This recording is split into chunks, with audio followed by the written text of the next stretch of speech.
தமிழ்நாட்ட பொறுத்த வரைக்கும் சினிமாவுல நடிக்கக்கூடிய நடிகர்கள் சிஎம் ஆகுறதும், அரசியலுக்குள்ள வரதும் ஒண்ணும் புதுசு கிடையாது. பல ஆண்டுகளாவே இது நடந்துட்டு இருக்கு. ஏற்கனவே படங்கள்ல நடிச்ச எம்ஜிஆரும், ஜெயலலிதாவும் சிஎம் சீட்ல உட்கார்ந்துட்டாங்க. அதே மாதிரி நம்மளாலயும் உட்கார முடியும் அப்படின்ற ஆசையில சினிமாவுல நடிச்சுக்கிட்டு நெறைய பேர் கட்சியும் ஆரம்பிச்சிருக்காங்க. ஆனா அதே மாதிரி அவங்க சிஎம் சீட்ல உட்கார்ந்தாங்களா அப்படின்னா கண்டிப்பா கிடையாது. நம்ம தமிழ் சினிமாவுல இருந்து நம்மளோட தமிழக அரசியலை எப்பவுமே தனியா பிரிக்க முடியாது அப்படின்னே சொல்லலாம். அதுவும் சினிமாவுல வீர வசனம்லாம் பேசிக்கிட்டு மக்களுக்கு நிறைய நன்மைகள் செய்யற மாதிரி ஒரு சீனையும் போட்டுக்கிட்டு அப்படியே சினிமாவுல இருந்து அரசியல் பக்கம் வந்துருவாங்க. இந்த லிஸ்ட்ல நம்ம பார்க்கணும் அப்படின்னா எம்ஜிஆர் தவிர நம்ம தமிழ்நாட்டுல சொந்தமா கட்சி ஆரம்பிச்சது 11 பேர். அந்த 11 பேர்ல 9 பேர் போண்டியாகி நடுத்தருவுக்கு வந்ததுதான் மிச்சம். சோ இன்னைக்கு நம்ம எம்ஜிஆர்ல இருந்து இன்னைக்கு விஜய் வரைக்கும் எந்தெந்த நடிகர்கள் கட்சி ஆரம்பிச்சாங்க, அவங்களோட கட்சி என்ன ஆச்சுன்னு தான் பார்க்க போறோம். ஸ்டார்டிங்ல எம்ஜிஆர் திராவிட முன்னேற்ற கழகம் அப்படின்னு ஒண்ணு ஆரம்பிச்சாரு. அதே மாதிரி அதுக்கு அடுத்தது சிவாஜி கணேசன் தமிழக முன்னேற்ற முன்னணி அப்படின்ற ஒரு கட்சி ஆரம்பிச்சாரு. ஆனா இப்படி ஒரு கட்சி இருந்ததே பாதி மக்களுக்கு தெரியாது.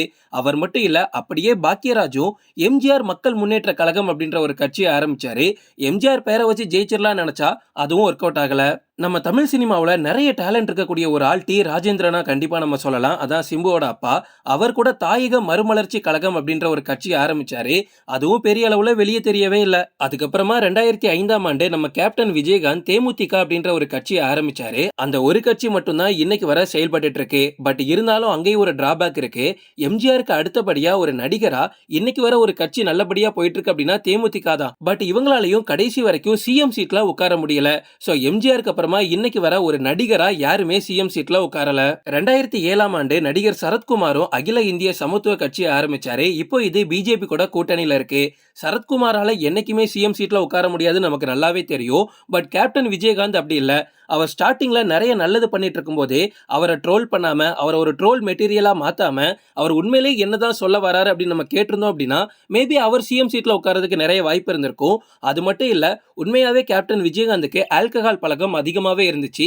அவரோட த்ரோட் ப்ராப்ளமும் நமக்கு நல்லாவே தெரியும். சோ இந்த மாதிரி பிரச்சனைகள் எதுவுமே விஜயகாந்துக்கு இல்லாம அவர் 2005ல தேமுதிக கட்சியை எந்த அளவுக்கு ஒரு ஃபோர்ஸ்ஃபுல்லா கொண்டு வந்துட்டு இருந்தாரோ, அவரும் பெரிய அளவுக்கு குடிக்காம இருந்திருந்தார் அப்படின்னா அவரோட உடல்நிலையும் நல்லா இருந்திருக்கும். அவரோட கட்சியும் இன்னும் மேல வளர்ந்திருக்கும். அவர் சிஎம் சீட்ல உட்கார்றதுக்கு வாய்ப்பு இருக்கு. சரி, நடந்து முடிஞ்ச விஷயத்த விடுங்க. இதோட முடியல. இது போலவே நவரச நாயகன் அப்படின்னு சொல்லக்கூடிய நம்ம தமிழ் சினிமாவோட கார்த்திக்கும் நாடாளும் மக்கள் கட்சி அப்படின்ற ஒரு கட்சியை ஆரம்பிச்சாரு. அந்த கட்சி இப்போ இருக்குதா இல்லையான்னு கூட தெரியல. கண்டிப்பா இருக்க வாய்ப்பு இல்ல. இத வேடிக்கையா சொல்லணும் அப்படின்னா கார்த்திக்கு நம்ம இப்படி ஒரு கட்சி ஆரம்பிச்சோமான்னு ஞாபகமே இருக்காது. அந்த அளவுக்கு அது மொத்தமா ஊத்தி மூடியாச்சு. நடிகர் கருணாஸ் முக்குலத்தார் கட்சியை ஆரம்பிச்சாரு. இந்த கட்சி ஒரு ஜாதி சார்ந்த கட்சி அப்படின்னு அதுக்கு ஒரு முத்திரையே கொடுத்துட்டாங்க. ஆனா இன்னைக்கு வரை அவர் நிறைய மேடைகள்ல ஏறி பேசிட்டு இருந்தாலும் இவரோட கட்சி அந்த அளவுக்கு பெருசா வளரல, வெளியே தெரியவும் இல்லைன்றதுதான் உண்மை. யாருமே எதிர்பாராத சமயத்துல கமலஹாசன் மக்கள் நீதி மையம் அப்படின்ற ஒரு கட்சியை ஆரம்பிச்சாரு. தேர்தல்கள்ல களமிறங்கி போட்டியிடவும் ஆரம்பிச்சாரு. நிறைய வேட்பாளர்களை புதுசா கொண்டு வந்து எப்படியாவது ஜெயிச்சிடலாம் நம்பிக்கையா வந்தாரு. ஏன்னா ரஜினி சொல்லிட்டு மட்டும்தான் இருந்தாரு. இவர் அப்படியே களத்துக்குள்ளேயே வந்துட்டாரு. அதுக்கு அடுத்தது இப்போ அவர் திமுக கூட கூட்டணி அமைச்சு இருந்த ஒரு நல்ல பெயரையும் மொத்தமா கெடுத்துக்கிட்டாரு. இதுக்கு காரணம் என்ன அப்படின்னா இவர் கட்சி ஆரம்பிக்கும் போது திமுகவை குடும்ப அரசியல் இனிமே நமக்கு வேணுமா அப்படின்னு கல்வி ஊத்தி இருந்தாரு. இப்போ அதே கட்சிகளை போய் சேர்ந்தது எந்த விதத்துல நியாயம் அப்படின்னு தெரியலன்னு ஆண்டவரை எல்லாரும் கல்வி ஊத்திட்டு இருக்காங்க. அடுத்த ஒருத்தரை பத்தி பேசணும் அப்படின்னா அவர் தான் மன்சூர் அலிகான். தவளை தன் வாயால கெடும் மாதிரி இவர் அடிக்கடி ஏதாவது ஒன்று சொல்லி விட்டு போயிடுறாரு. அது இவருக்கே பிரச்சனையா வந்து மாறுது. 2021ஆம் ஆண்டுல இந்திய ஜனநாயக புலிகள் அப்படின்ற ஒரு கட்சியை இவர் ஆரம்பிச்சாரு.